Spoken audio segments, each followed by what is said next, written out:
During the rainy season, there is nothing quite as comforting as corn on the cob.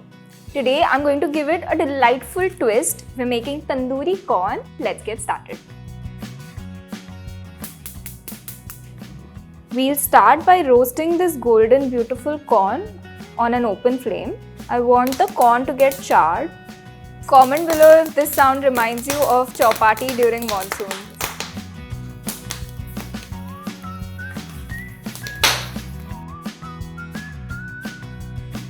Let's make the tandoori marinade for our corn now. I have 1/4 cup of dahi over here or yogurt.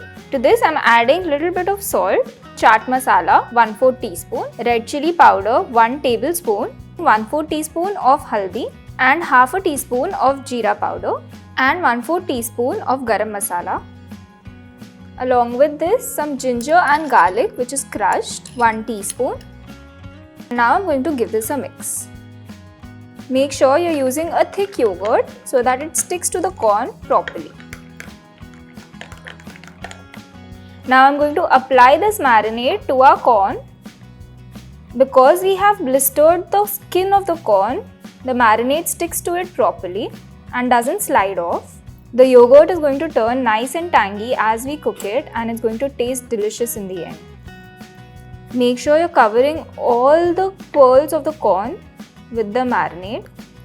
I'm going to do the same thing with the next corn.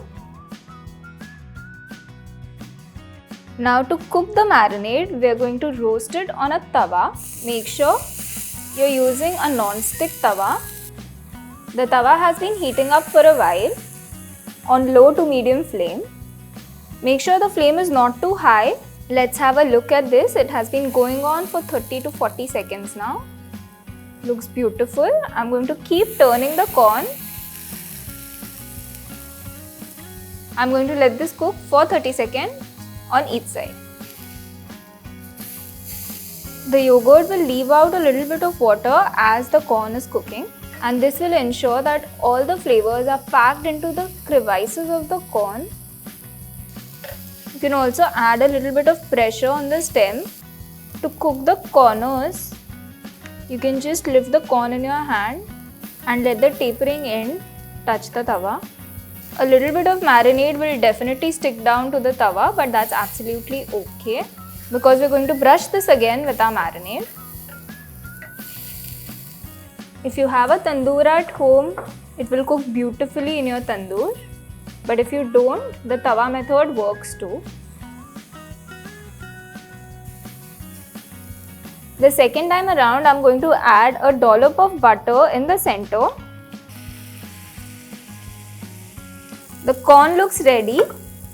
I'm removing the tawa from the flame and giving this one last touch from a very high flame to get a smoky flavor on the spices. This smells absolutely delicious right now.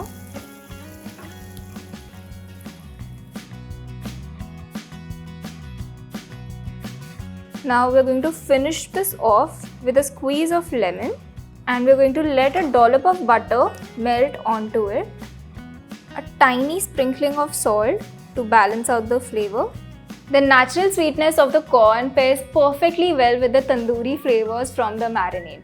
Do try this recipe out and let me know how it turns out. I'll see you next time.